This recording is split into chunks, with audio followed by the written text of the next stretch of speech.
É um recorde de audiência hoje, Elisa.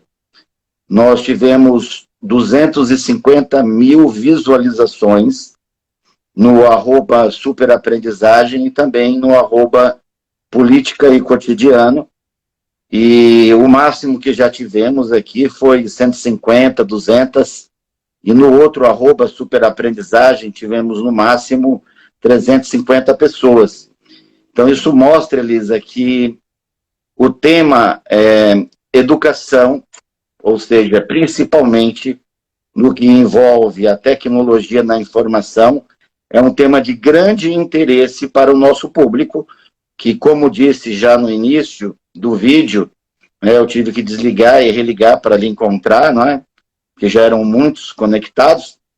Como eu estava dizendo no início do vídeo, hoje estamos em 5º lugar no ranking mundial de pessoas que têm acesso à internet.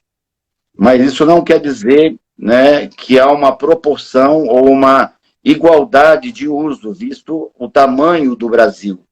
Então, no Japão, por exemplo, você tem mais pessoas que no Brasil, tem mais de 70 milhões de pessoas, então um número mais ou menos semelhante ao do Brasil que tem acesso à internet. Agora, olha o tamanho do Brasil e olha o tamanho, claro, do Japão, né? A China tem 300 milhões, porém 2 bilhões de habitantes. Os Estados Unidos têm 180 milhões de pessoas que acessam a internet e mais de 250 milhões de habitantes. Então, proporcionalmente falando, não seríamos o 5º, né? Estaríamos bem mais abaixo nesse índice aí de acesso à internet. E quase não o consegui encontrar nessa rede complexa, não é, que parece simples, né, apenas um botãozinho, mas para nós que já passamos dos 25 anos, temos um pouquinho mais de dificuldade às vezes. Eu convidei aqui a Elisa. Elisa, eu vou deixar você se apresentar, mas porque a Elisa, para mim, é um símbolo do começo dessa jornada.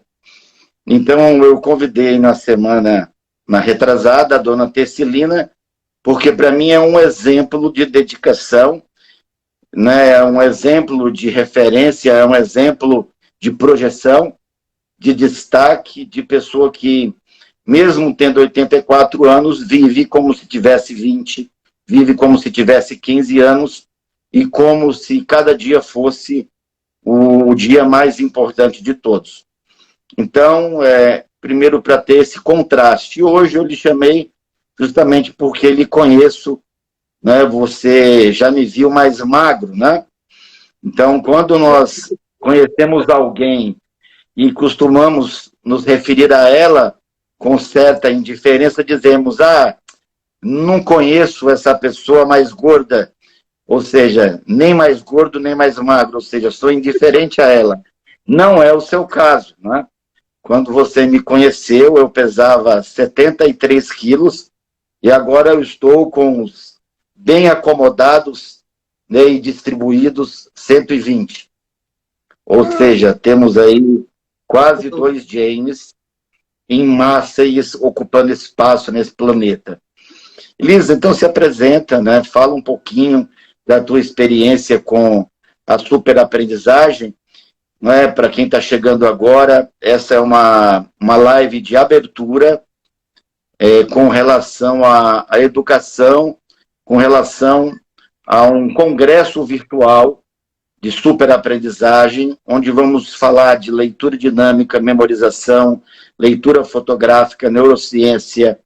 Vamos falar também de brainwaves, músicas que aumentam a capacidade de estudar, concentração, smart drugs ou nutrição cerebral e várias outras temáticas. Vamos passar a semana inteira, inclusive fazendo sorteio de livros, fazendo sorteio de mentorias, possibilitando a pessoas que não têm condições de ter acesso a um conhecimento que se paga muito caro.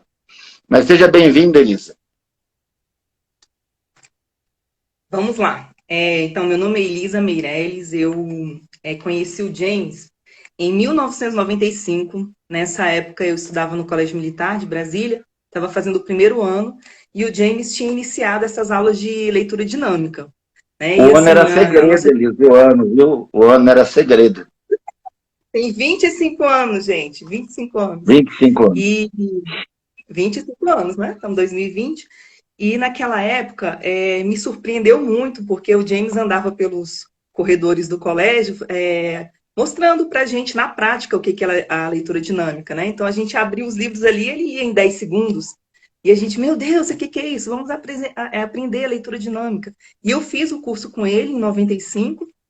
Em 96, eu sempre tive esse contato com a programação neurolinguística desde criança, desde os meus 10 anos de idade, e a minha vida eu consegui traçar metas e objetivos bem claros, né? E consegui visualizar essas coisas e tudo aconteceu na minha vida. Então, a leitura dinâmica é interessante porque ela traz para a gente uma ferramenta muito importante para a gente sair vou falar assim, da mediocridade, né? Da mediana com relação às pessoas. Então, eu aprendi a técnica em 95.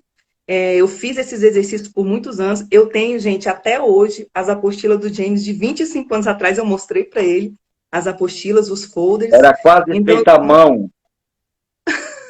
O meu primeiro cartaz foi feito à mão, tá?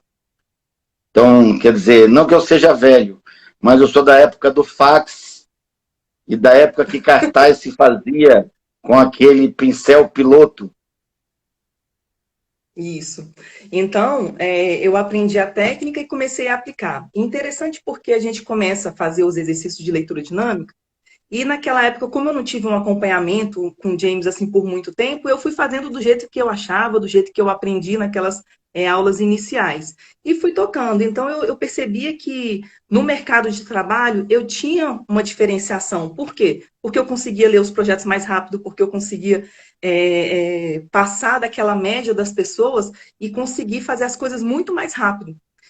E só que eu não percebia que era tão rápido. Até uma época que eu morei com uma amiga minha, ela falou, e eu li os livros, né, rapidamente. Ela, nossa, mas você lê esse livro muito rápido. Aí foi quando eu comecei a realmente comparar com as pessoas, porque até então a leitura dinâmica é interessante porque você vai fazendo os exercícios, James, e o seu cérebro vira uma chave, né? Só que ele não avisa para você que ele está virando essa chave. Ela vai automático. E foi o que aconteceu comigo. Então eu sempre tive um destaque nas coisas que eu fiz tanto pela questão dessa ferramenta, como outras ferramentas, né, que eu acho que o James vai tocar aqui hoje nessa live, que é sobre a inteligência emocional. Né? A gente precisa hoje, aquela pessoa que se destaca no mercado de trabalho, não é o aluno no primeiro lugar na sala de aula, nem sempre. Eu comentei com o James essa semana que quando eu estudei no Colégio Militar, foi da quinta até o terceiro ano, foram 7 anos. Eu me lembro que quando eu estava na sétima série, passando para a oitava série, eles fizeram uma mudança e dividiram as turmas. Eram 20 turmas, né? Da turma 1 até a turma 20. Eles dividiram as turmas por classificação de notas. Então, você tinha ali a turma número 1, né? Que era a turma mais top, com os alunos mais Discriminação inteligentes. zero, né? Discriminação Ah, zero. Discriminação oi? zero. Pois é, Dis... imagina o bullying, né? Bullying social. Ainda bem que naquela época a gente tinha mais força, né, para aguentar os bullying. E aí a turma ia, né? 1, 3, 5, 7, 9, né? E depois ia voltando. Isso quer dizer que você tinha a turma dos mais inteligentes, a turma 1, e a turma 2, a dos menos desprovidos de inteligência, né? Vou chamar assim. E nessa época eu comecei a perceber o quanto que a leitura dinâmica fazia diferença, já nessa época, na minha vida. Então, hoje, o que a gente percebe? Que esses alunos que eram os alunos primeiros lugares, nem sempre hoje eles são os mais ricos ou são aqueles que são destaques, né, no mercado de trabalho, porque não basta você ter o conhecimento. Não é só o conhecimento, ele é importante, mas quais são as outras ferramentas que a gente precisa aprender, que fica aqui, né, no nosso interior, né, no nosso eu, aquele que ninguém vê, que a gente pode aí se superar, ou aceitar desafios, ou passar pela resiliência, né? Quanto nós precisamos ser resilientes com as coisas da vida. Então, acredito que o James vai tocar sobre isso hoje. A questão, Elisa, é que temos 3 cérebros e a maioria pensa que não temos nenhum.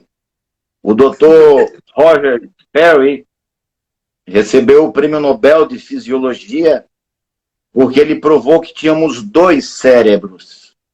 Então, ao invés de um, como pensava Aristóteles, né, para ter uma ideia, os gregos acreditavam que o cérebro servia apenas para refrigerar o sangue e que, na verdade, o conhecimento estava no coração. Tanto que a frase aprender de cor vem de cordes, cordes quer dizer coração, aprender no coração. Então, isso aqui era apenas um artifício, ou seja, ele aberto não simbolizava muita coisa. Mas depois, com o prêmio de fisiologia, provaram que tínhamos três cérebros, dois cérebros. E depois, com o russo Alexander Luria, né, e com o americano Paul, né, MacLean, eles ganharam juntos, né, dividiram nesse ano o Prêmio Nobel de Fisiologia, provando que temos três cérebros. Então, o que está acontecendo agora é que a gente se perde num mundo que ficou globalizado, num mundo que se integrou, a gente perde o fio da meada. A gente já não sabe mais o motivo das coisas. Eu costumo dizer, né, baseado em Anthony Robbins, que nós não sabemos usar esse biocomputador entre as nossas orelhas, a estrutura mais complexa do planeta. Não adianta você ter uma Ferrari na garagem se você não sabe dirigir. Você não vai chegar em lugar nenhum.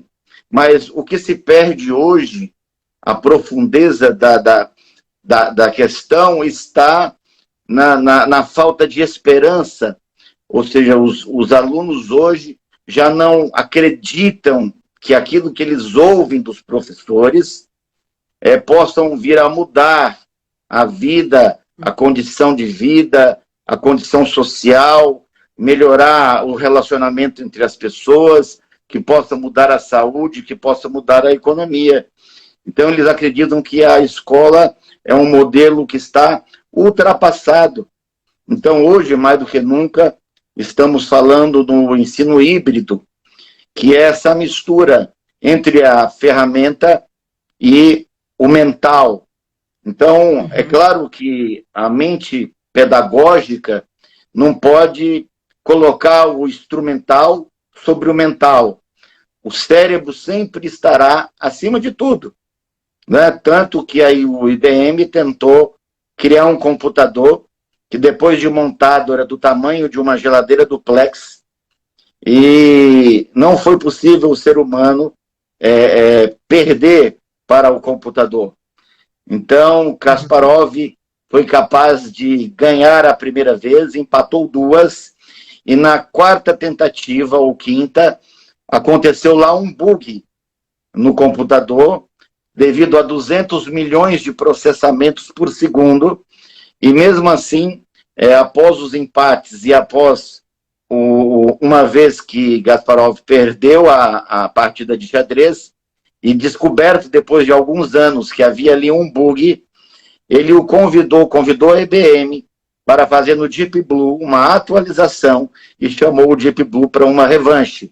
Só que time que está ganhando não se mexe, e o IBM se negou, né, a novamente competir o ser humano com a internet, com a tecnologia, com o computador, com o chip de silício. Então não existe nenhum supercomputador, nem na NASA, nem em formato, nem em projeto, que possa se equiparar a um único cérebro humano. É isso que nós temos. Mas, Elisa, eu vejo que você... Pois não.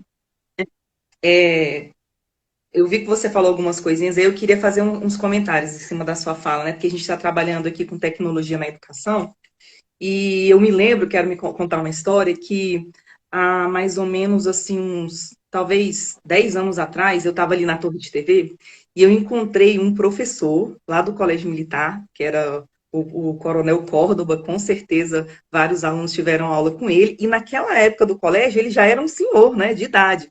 Imagina depois que eu encontrei formado, que ele já estava com mais de, talvez chegando aos seus 90 anos.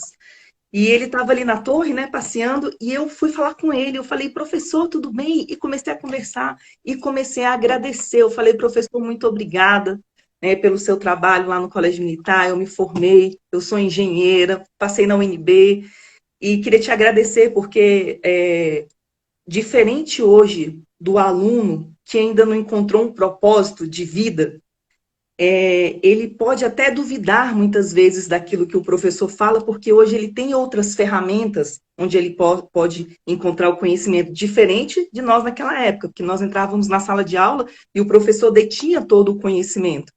Mas existe uma diferença muito grande hoje da máquina e do homem, que é justamente a emoção. O que o nosso cérebro ele costuma lembrar? Das emoções. A gente lembra da pessoa que bateu na gente, a da surra que a gente levou, dos momentos que foram felizes na nossa vida. Isso fica gravado na nossa mente. Então, assim, como que o professor hoje ele pode aproveitar essas ferramentas para trazer um pouco de emoção na vida do aluno?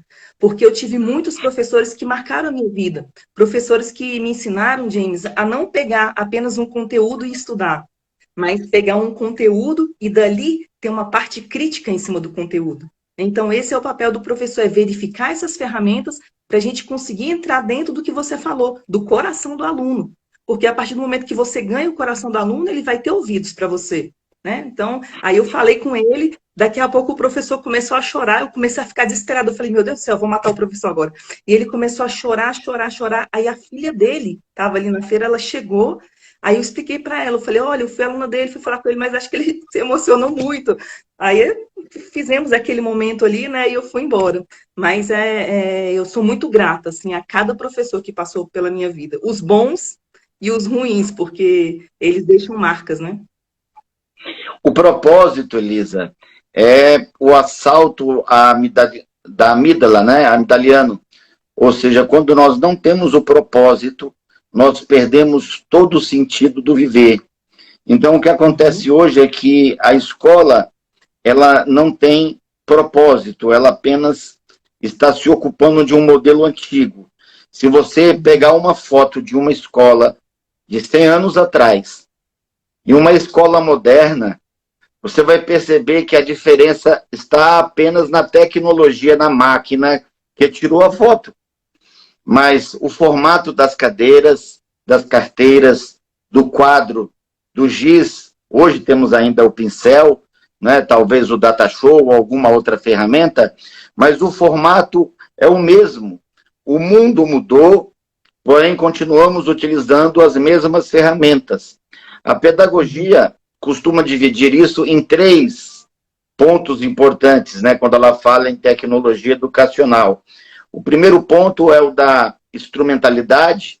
Então, estamos falando para 2.000 e quase 200 pessoas, porque a internet nos permite, ou seja, essa ferramenta que não é superior ao conteúdo que estamos falando, ele está acima da ferramenta. Poderíamos estar no auditório, como antigamente já fazíamos, e como um pouquinho antes fizemos em dezembro, no centro de convenções, você estava lá para receber, inclusive, o troféu de honra ao mérito, por estar lendo mais de 1.000 palavras por minuto. Aí teve que sair por algum motivo, né? Eu não te achei lá. Né? E nesse ponto, né? Ou seja, o ponto instrumental ficaria justamente nisso, né? O notebook, o tablet, o celular, o Datashow, o projetor, o giz, o pincel, enfim, o quadro branco e algumas outras ferramentas um pouquinho mais novas, o Stabilo, alguns, né, tem outras ferramentas. Mas não podemos esquecer que o mais importante é o simbólico. O simbólico é como o professor ensina. O educar, que é um ato de amor, de acordo com Paulo Freire, perdão, que é um ato de amor, que é um ato político, tá? A educação, ela necessita dessa entrega, ou seja, de como o professor leva a entrega. Ou seja, quem cozinha, cozinha em qualquer fogão. Então, quem sabe cozinhar, cozinha num fogão a lenha, cozinha num fogão a gás, cozinha até num micro-ondas. Eu já vi em alguns programas desses aí, tipo Ana Maria, de verdadeiros pratos, quitutes, sendo preparados em micro-ondas. Eu mal sei fazer aquela pipoca, né? De vez em quando queima, porque eu coloco ou um pouco antes, sobrando muito grão, ou a mais. Mas o importante é o aprender a cozinhar, ou seja, o educar, o como educar e o que eu vou transmitir, ou seja, o propósito que eu vou passar para o aluno é o mais forte.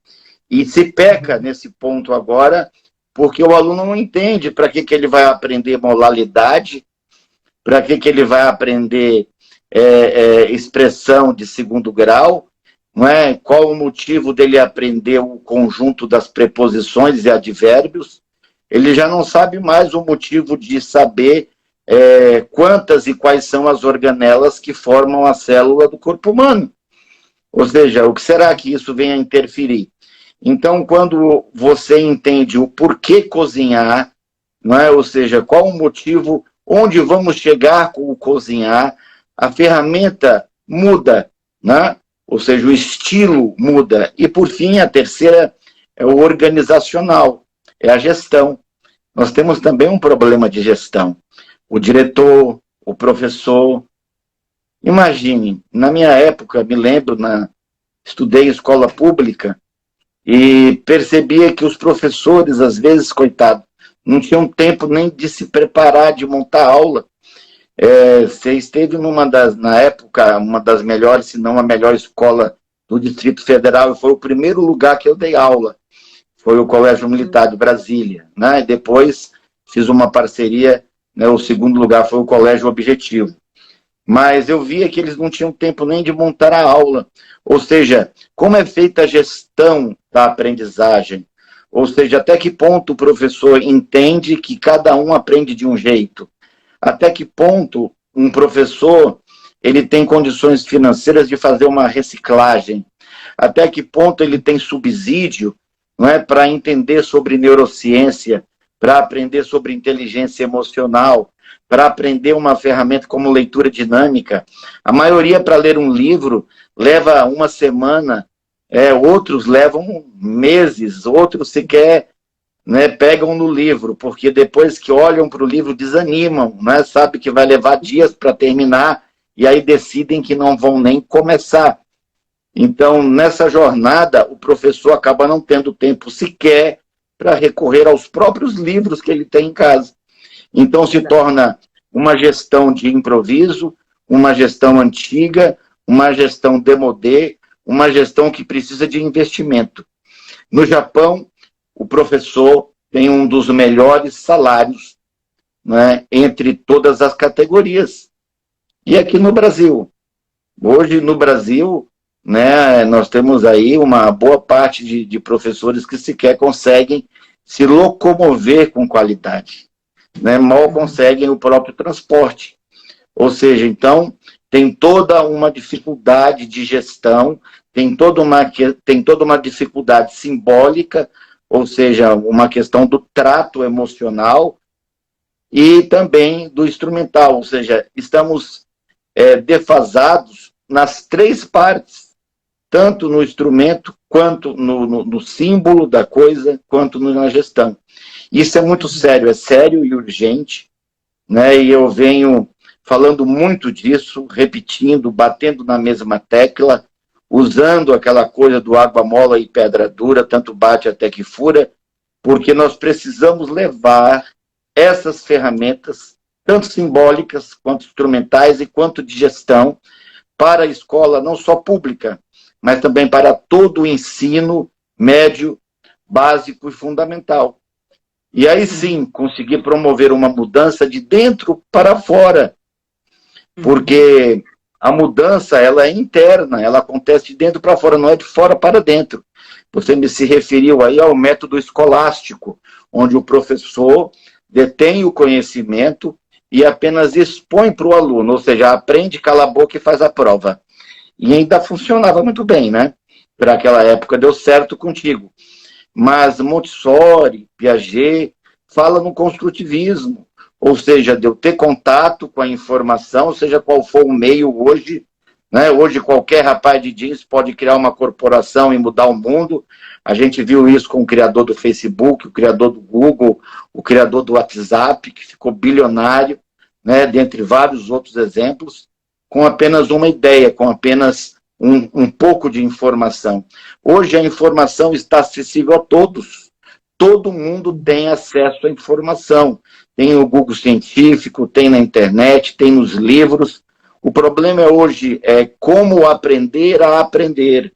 Ou seja, como ter o domínio do conhecimento para poder fazer uso dele. O mais importante hoje não é o saber, mas saber o que eu vou fazer com o que eu sei. É aí que está o conflito da inteligência emocional. James, tem algumas publicações que falam que a produção de conteúdo no mundo todo nos últimos 15, 20 anos se refere a todo o restante da história. Então, assim, a gente está no momento da mais alta tecnologia, mas você ainda percebe que as pessoas estão perdendo tempo, né? Assistindo aquilo que não leva a nada, realmente sem um propósito do que ela precisa buscar, né, para alcançar resultados. Então, a gente está na era da comunicação, da tecnologia, mas o que a gente está fazendo com essa tecnologia? Né? Eu me lembro que quando eu queria buscar quantas pessoas que na época estavam fazendo mestrado tinham que ir nas bibliotecas, viajar para os estados. Hoje, com um clique, você tem acesso a tudo. Agora, eu tenho condição de assimilar todas essas coisas? Esses dias eu falei para uma pessoa, eu falei, gente, eu preciso ler 200 artigos para fazer isso daqui. A pessoa, 200 artigos? Você não vai ler? Eu falei, vou, porque eu tenho leitura dinâmica, a gente faz uma proposta e consegue ler. Mas se você falar isso com uma pessoa comum, ela vai ficar quanto tempo para ler? Né? Então, nós precisamos, sim, tomar posse dessas ferramentas. Elas existem, elas são reais, mas a gente precisa fazer aí colocar isso como prioridade, né, James? E eu sei que você tem trabalhado muito esse canal para trazer mudanças mesmo. A gente precisa de trazer mudanças no nosso sistema, mudanças de políticas públicas, mudanças de comportamento, e a gente sabe que isso não é simples e não é fácil. Tem várias iniciativas, né? Nós vemos várias iniciativas, mas a gente precisa trazer isso para dentro, de repente, de uma cadeira dentro da escola, de uma matéria, né? A leitura dinâmica ela é para qualquer idade, né? Igual você falou. Isso. Quando a gente fala, desculpa interromper, Elis, quando a gente fala em leitura dinâmica, nós estamos falando de uma coisa muito maior, tá? Nós estamos falando sobre a mnemônica, nós estamos falando sobre a PNL, sobre a hipnose ericksoniana, nós estamos falando sobre o cérebro triádico, né?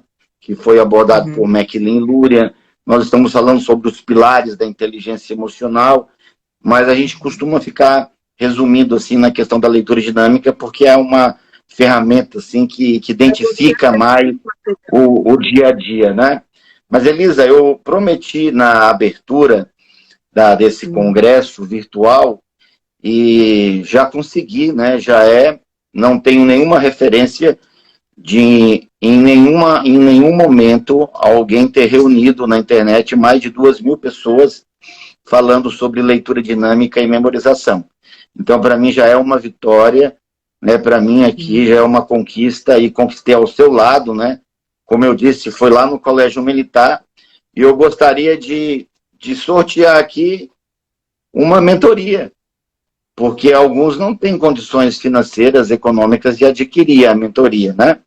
E eu prometi sortear algumas nessa semana, essa semana inteira de lives, brainwaves, livros em PDF, todo um material, né?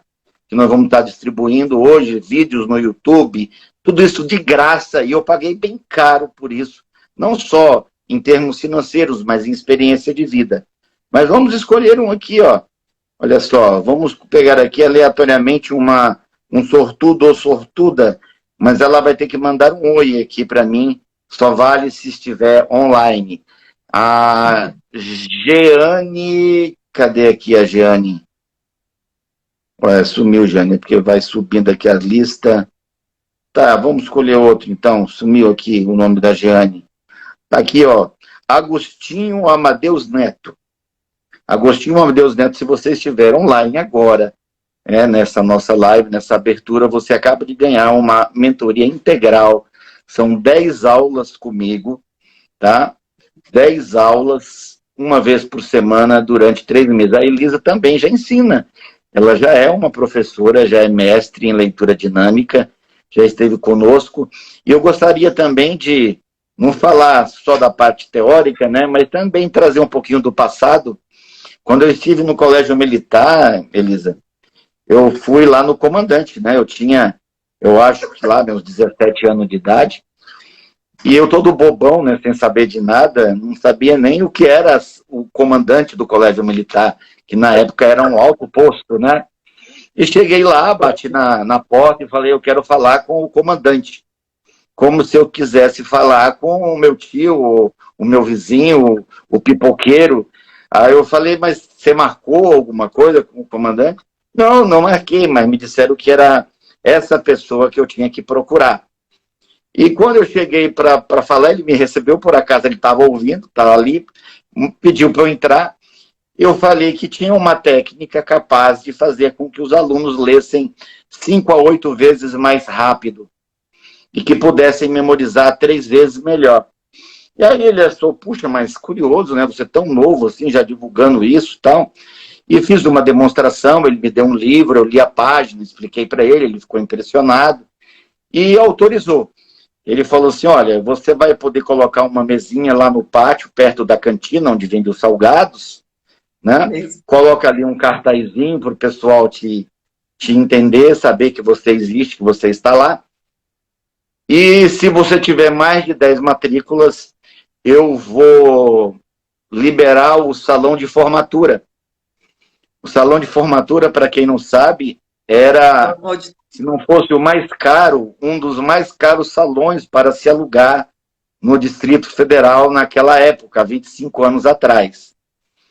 E eu fui, né, na minha ingenuidade, fiz o meu cartazinho, minha letra era muito feia, pedi para minha irmã escrever, leitura dinâmica, inscrições aqui, fiz uma seta, fiquei ali sentado, quando um aluno, me lembro o nome dele até hoje, o Helder, chegou para conversar, falou, o que é isso aí que você está querendo vender para a gente?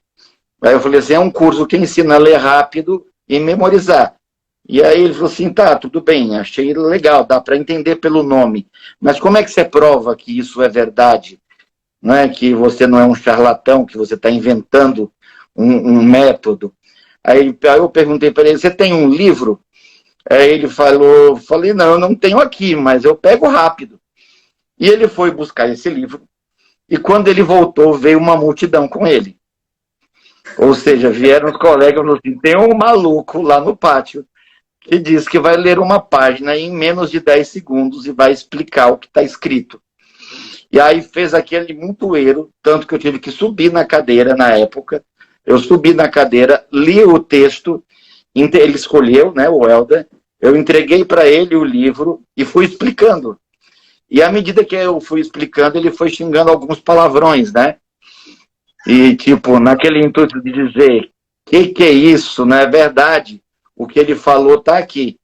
E eu sei que em uma semana vendemos 350 inscrições, e aí daí a pouco eu estou lá sentado, vendendo uma inscrição atrás da outra, pensando se iria caber lá no salão, né, de formatura, né, já preocupado, né, porque em uma semana já tinha 350, na época o Colégio Militar tinha mais de 3 mil alunos, então chegaram 2, né, fardados para me escoltar, e eu falei, nossa, o que eu fiz, né, não roubei nada, não fiz nada de mal para ninguém, negócio esquisito. Falou, se eu queira me acompanhar, eu falei, pô, vamos, quem não deve, né? Quem tem medo, mas quem não deve, não tem, né? E fui. Quando eu cheguei na sala, eles estavam me encaminhando para a sala do comandante. Aí eles me perguntaram, garoto, o que você está fazendo? Porque eu era um garoto, realmente. O que você está fazendo aqui dentro da escola? Eu falei, eu estou fazendo o que o senhor me autorizou. Eu sentei lá na mesinha e estou oferecendo a leitura dinâmica. Mas eu pensei que não ia ter nem 5 pessoas querendo fazer essa aula. E eu estou sabendo que já tem uma multidão de gente inscrita. Eu falei, olha, ainda cabe bastante gente, diretor. Se você quiser algumas bolsas, já tem 350 inscritos, mas eu estou sabendo que lá cabe 2.000. Ainda vai dar para vender muito ainda. Ele falou, não, pelo amor de Deus, para, eu não tenho como autorizar o auditório, esse auditório. Eu pensei que você era um jovem maluco aí, sonhador, que veio aqui na escola, mas eu vi que o negócio é de verdade, eu só posso liberar um dos SP. Na época era chamado salão de prova, né? E aí ficou super lotado, né? Eu tive que interromper as matrículas. Depois tivemos mais 2 turmas. Provavelmente você não deve ter participado da primeira. Mas lembrando daquele tempo, né? Eu comecei a viajar o Brasil todo, atingimos mais de 1 milhão de pessoas no Brasil inteiro, e a maior dificuldade que a gente tem, por incrível que pareça, são os diretores. É a burocracia, né? Então a burocracia é o que mais tem dificultado. E é por isso que eu venho engrossando as fileiras nos grupos do WhatsApp. Nós temos mais de 100 grupos no WhatsApp de pessoas que estão dispostas, né? Depois desse período, já deixei meus pêsames aqui. Eu estava em 69 mil e alguma coisa a última vez que eu vi, mas acredito que a esse momento já deve ter ultrapassado 70 mil mortos, né? Infelizmente. Então não entendemos aí, um problema de gestão, há um problema de preocupação, há um problema também com a população, porque nós também somos responsáveis por tudo o que acontece, fomos nós que elegemos, fomos nós que usamos o álcool gel ou não, somos nós que usamos a máscara ou não, somos nós que saímos de casa ou não. Então não adianta culpar só uma ou outra pessoa, né? Mas o fato é que quando tudo isso voltar, eu conto com essas pessoas que já se manifestaram, muitos já até agendaram comigo, algumas escolas, algumas faculdades, e você, Elisa, vai ser uma dessas pessoas da equipe, né, que vai nos ajudar a ensinar. Temos não só você, temos o Lucas, temos outros que também irão participar na equipe já de multiplicadores. Eu já consegui formar 2.000 pessoas capazes de ensinar, de dar aquela aula básica, né, nas escolas. E a ideia seria justamente isso, né? Então aproveitem essa semana que vai acontecer agora, essa semana de disposição de técnicas, de ferramentas. Então vai ser uma semana inédita na história da mnemotécnica, da superaprendizagem. Eu desmarquei com todos os meus alunos. Para ter uma ideia, dou aula de 4h30 da manhã às 9 da noite. Eu desmarquei com todos os alunos para poder ficar à disposição, né? Apenas para tirar dúvidas no WhatsApp, enviar brainwaves, PDF sobre o assunto, gravar vídeos no YouTube e fazer lives como essa que nós estamos fazendo agora à noite. E espero que a gente atinja não só esse número, mas que a gente atinja milhares de pessoas. Eu tenho certeza que não são apenas pessoas do Distrito Federal, eu tenho aqui na lista pessoas de outros lugares também. Mas você que não está na minha lista, porque a minha lista ela é modesta, ela só chegou a 250 pessoas. Mas você que está aí, que não está na lista, tá? Eu vou sortear 10 cadernos para você que não está na lista, no grupo da Semana do Gênio, tá? Então você vai mandar para o meu telefone, 619 9347 2125. Você vai mandar uma mensagem dizendo assim, eu quero, tá? Ou seja, você vai estar concorrendo a 10 cadernos de exercícios. Dentro do que se diz da pedagogia, é só uma ferramenta, é um instrumento, né? Se eu pudesse, de coração, eu fabricaria e entregaria na mão dos alunos, um a um. Você sabe que a gente tem não teria dificuldade nenhuma em fazer isso, né? Assim como fazemos com os alimentos. Então foram 20 toneladas de alimentos arrecadados somente no ano passado. E esse não o fizemos, infelizmente, porque não tive como os artistas esse manejo, né, de organizar a arrecadação baseado nas lives. Mas eu espero que depois disso tudo possamos ultrapassar essa marca. Então eu vou sortear 10 cadernos de leitura dinâmica, tá, que se comprados lá na Livraria Cultura, custa R$150, se enviado pelo correio 200, sem querer fazer o espaço do merchandising, mas já fiz, né? Então, você que está aí entre os 2.000, que não está na lista, você tem 10 cadernos, e eu vou sortear aqui mais uns 3 cadernos para o pessoal, né? Olha aí, vamos lá, ó. Aqui, ó, achei a Jeane, ó. Jeane Ferreira Maia, você ganhou um caderno. Se você estiver online, mande um oi, tá? Se não mandar o oi, não vale. Eu disse que só ganharia se estivesse online. Gibson Eduardo, você também ganhou um caderno, Gibson. Vamos lá. Vamos colocar aqui, ó, Maria Neuza, lá do comecinho da lista. Pegar lá do final, né? Deixa eu ver quem está no final aqui da nossa lista. Maria Celestina é a última, a de número 192, que se inscreveu para a palestra. Mande aí um oi para nós, tá? E durante a semana, nós faremos esses sorteios. O único objetivo desse sorteio, pessoal, é poder proporcionar àqueles que não podem pagar ou tem outras prioridades. Às vezes pode, não tem só mendigo aqui assistindo a palestra, não. Mas às vezes não tem como, ainda mais agora, né, que existe uma necessidade financeira mais objetiva, né, dispor desses valores para comprar. Então, durante toda a semana eu estarei sorteando esses cadernos e também as mentorias. Elisa, voltando ao assunto da inteligência emocional, os valores, né? Os valores se tornaram confusos. Ou seja, hoje o aluno aprende química, física, biologia, ele aprende literatura, aprende gramática, aprende sociologia, que não deixa de ajudar, né? Mas ele esquece dos outros pilares.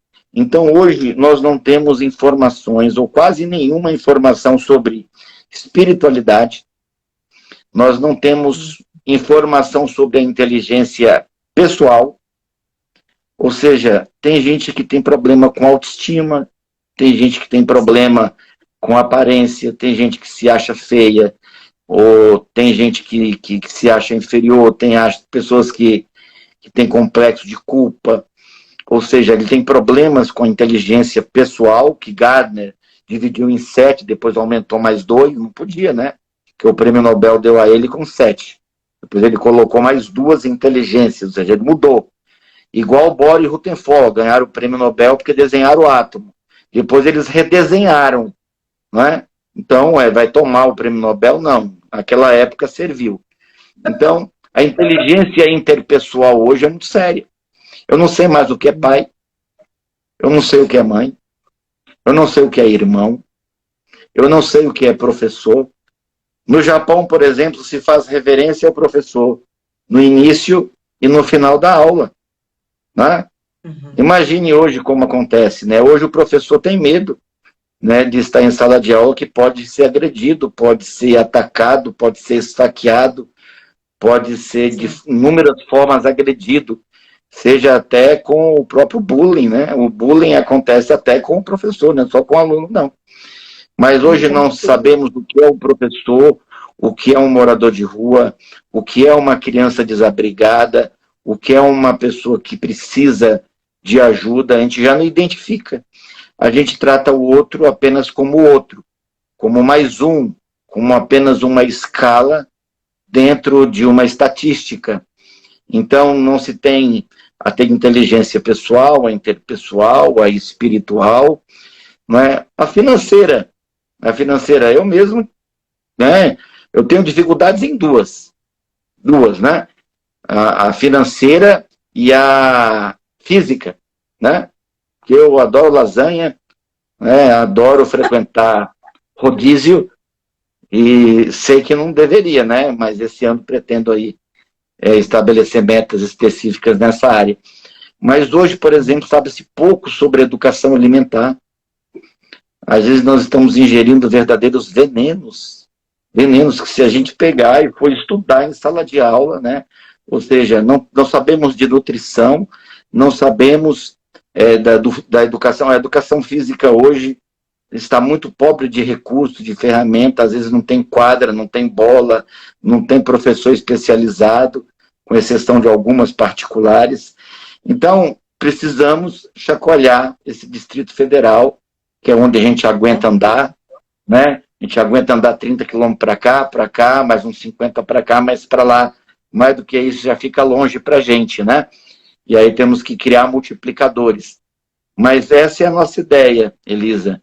E te trouxe aqui como um momento nostálgico, sabe? Para lembrar, né? Eu fiquei muito contente quando te achei lá no espaço da igreja, né? Usamos o salão paroquial de uma igreja anglicana.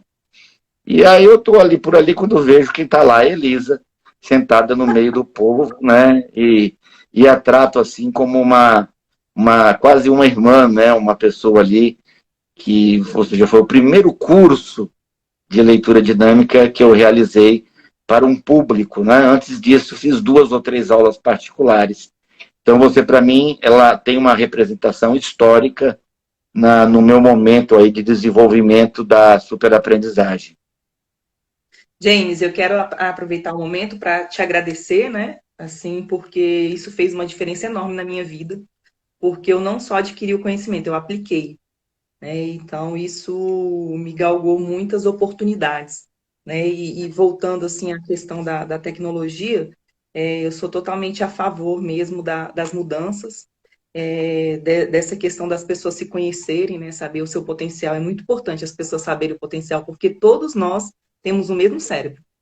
Nós fomos criados, todos nós, independente da condição que a gente nasceu, nós fomos criados, sim, para sermos vencedores, nós fomos criados para superar desafios, né? Passar por essa vida aqui e deixar aí um legado. Você falou muito na questão de propósito. Hoje, o jovem, principalmente, ele não quer fazer as coisas se não tiver um propósito. Né? E que propósito que a gente está levando para eles? Você falou dos valores, os valores hoje estão todos invertidos. Né? Cadê a gentileza? Cadê realmente o amor? Cadê Hoje é errado ser certo. Aquela pessoa que é certa já está errada. Então, a gente precisa resgatar isso. E eu acho que é dentro da família que a gente vai resgatar. E isso é importante a gente trazer essa questão, né, da espiritualidade. Eu sou uma pessoa totalmente espiritualizada. Eu consegui trabalhar várias áreas da minha vida. Eu fui jogadora de handebol 25 anos. Joguei, viajei Eu lembro. esse Brasil todo. E eu trabalhei com pessoas de todas as classes sociais, de uma pessoa que não tinha dinheiro, da pessoa que tinha muito dinheiro, e eu tinha que jogar com elas no mesmo time, conviver, viajar. Isso foi muito importante para a minha personalidade. Né? Em 2008, eu me converti, e isso me ajudou bastante a superar algumas limitações que eu tinha, né, comigo mesmo. E hoje eu não ando sozinha, eu ando com uma força superior que é Deus, né? Isso faz muita diferença na minha vida. Eu aprendi um instrumento musical, eu aprendi uma língua diferente, eu plantei milhares de árvores. Eu fiz tudo aquilo, né, que falava, plante uma árvore, leia um livro. Uau. Eu fiz tudo. Tá faltando só ter filho. Falta o livro. Falta o livro, né? Nós já estamos fazendo juntos, né? Você, a Elisa, para quem não sabe, né, será a coautora do nosso livro. Né? Temos por promessa, né, o Dr. Paulo Vieira, né, como o prefaciador desse livro, e a Elisa como co-criadora, ou seja, como coautora desse material. Ela vai me ajudar a construir os capítulos, né, e formatar esse livro. Então, além de tudo isso que você já fez, você ainda vai ter a parte do participar do livro, né, de ter o livro. Eu não posso deixar também de citar aqui, Elisa, que na semana que vem, na próxima sexta-feira, nesse mesmo horário, teremos aqui o presidente da OAB. Então, será com o doutor Márcio. Então, se trata aí de uma pessoa altamente capacitada. Então, eu sugiro que vocês estejam atentos, não percam, né? O Dr. Délio Lins estará batendo papo, né? Ou meio que entrevistado pelo Dr. Márcio, que é advogado e ativista político do Rede Sustentabilidade. E que vocês não percam, mas na próxima sexta, aqui no mesmo horário. Vocês verão isso também nas postagens. Então, essa é a nossa ideia. Quando a gente fala em ir para as escolas, a maioria pensa que a gente vai ensinar a mexer o olho rápido, vai ensinar a ler um livro em 10 minutos, vai ensinar a decorar a tabela periódica, ou vai passar ferramentas ali para decorar o nome de todo mundo que está sentado na sala. E não é isso. Nós estamos falando em ferramentas de inteligência emocional, estamos falando em coach, estamos falando em programação neurolinguística, estamos falando em neurociência, em saber usar os 3 cérebros, estamos falando em pilares, estamos falando também em treinar esse biocomputador entre as nossas orelhas. Cabe na nossa cabeça 10 trilhões de livros. E, infelizmente, as livrarias estão abrindo falência, as bibliotecas estão com os livros mofados, os alunos não utilizam o seu celular, o seu computador para ter acesso à informação, e não é porque não tem celular no Brasil não, Elisa. Nós estamos entre os 3 maiores países do mundo que tem o maior número de aparelhos celular. Você sabia disso? Não sabia. Olha que... Nós estamos entre o segundo ou terceiro lugar em números de aparelhos celulares. Ou seja, mas nós, ao invés de procurarmos informações que nos enobreçam, que nos ajude a realizar, a deixar um legado, a participar, a ajudar o outro, nós apenas usamos para o entretenimento, para tentar aliviar o tédio, tentar aceitar o governo, que às vezes não nos agrada, tentar descer pela goela um salário que não corresponde às nossas expectativas, que não paga nossas férias, não paga nossas roupas, não paga a nossa alimentação e nem a nossa educação e nem mantém os nossos filhos. Então, acho que é triste, a situação é triste, e vou deixar as palavras finais com você, né? Logo estará o Instagram anunciando aqui o término desse nosso bate-papo, mas vamos explorar aqui ao máximo. Você, né, embaçou um pouquinho sua internet, não sei se é só eu que estou enxergando assim, mas fique à vontade, Elisa, para deixar aí seus comentários finais. Então, James, quero agradecer novamente a oportunidade, né, e quero deixar uma passagem conhecida, uma passagem até bíblica, que diz assim, que o homem padece por falta de conhecimento. Então, nós precisamos, hoje, não só buscar o conhecimento, mas a gente já precisa aplicar, né? E que adianta a gente conhecer um tanto de coisa, um tanto de técnica, se a gente não consegue aplicar essas técnicas na nossa vida. Então, eu posso dizer para você, gente, eu sou aluna do James até hoje. Eu faço mentoria com ele toda quarta-feira, 5 horas da manhã. Por quê? Porque eu acredito que eu ainda preciso me desenvolver mais do que eu já me desenvolvi até hoje. Então é isso. Acreditem que vocês têm aí um computador na cabeça de vocês, muito melhor do que qualquer computador que vocês têm acesso, mas vocês precisam aprender quais são as ferramentas para vocês acionarem isso e fazer diferença nessa vida. Obrigada, e eu sou uma pessoa muito feliz, realizada. Eu estou com 41 anos, eu me formei na área, eu sou engenheira florestal, eu sempre gostei dessa parte da biologia, sou atuante, hoje trabalho na Secretaria de Meio Ambiente, desde 2005 que eu tenho uma carreira na área ambiental, que é bem interessante, James, porque a gente precisa levar isso para a vida das pessoas, né? O campo, o meio ambiente, a importância de estar cuidando aí dos recursos hídricos, enfim, do ar, da água, dos resíduos. Então, eu sou uma pessoa bem realizada e eu posso dizer para vocês que o que fez diferença na minha vida foi aprender programação neurolinguística com 10 anos de idade, parar de assistir televisão com 12 anos. Com 12 anos de idade, eu falei, não assisto mais novela, e eu comecei a ser uma degustadora de livros. Então, a leitura dinâmica me ajudou. Então, hoje eu sento aqui meia hora, eu consigo ler vários livros. Eu não consigo ler um livro só de uma vez, eu leio vários livros de uma vez. E eu busco muito aplicar esses conhecimentos na minha vida e na vida das pessoas que estão ao meu redor. Então, obrigada por essa oportunidade e que as pessoas possam realmente buscar crescer na vida, utilizando essas ferramentas que estão disponíveis. Ler, conversar com os sábios, né? Vamos colocar aí, ó, Igor Dourado, você ganhou um caderno. Marília Beatriz, você também ganhou um caderno. Se tiver um online, mande um oi, para que a gente possa enviar. Então, hoje, né, nós começamos falando sobre o idiota e o político na versão grega. Então, para o grego, o político era aquele que era preocupado com a polis, com as pessoas. E o idiota era o excluído, era aquele que ficava escondido, quieto, preocupado só com ele mesmo. E nós conseguimos inverter isso, né?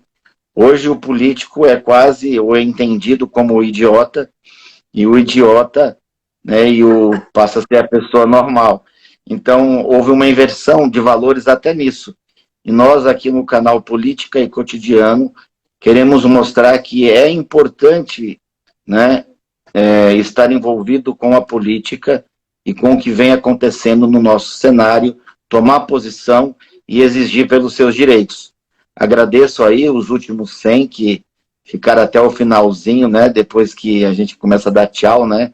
É igual no auditório. Eu tenho uma técnica no auditório, sabia, Elisa? Eu começo meia hora depois e termino meia hora antes. Então, para não acontecer de ninguém levantar e ir embora, então eu falo que acaba 15 horas, mas quando é 14h30 eu tô dando tchau. Aí, ou seja, todo mundo é pego de surpresa, porque quando você começa a se despedir, o pessoal começa a se levantar. Isso é falta de educação, viu, pessoal? Mas aí eu já uso essa técnica, né? Eu deixo meia hora, falo que vai começar 2, começo 2h30, falo que vou terminar às 5, termino 4h30. Justamente para que todos fiquem do início ao fim. Mas mesmo assim, foi um sucesso, acho. Muito obrigado pela tua presença e até a próxima etapa, até o nosso próximo encontro. Tchau, Elisa. Valeu, gente. Valeu, pessoal. Obrigada.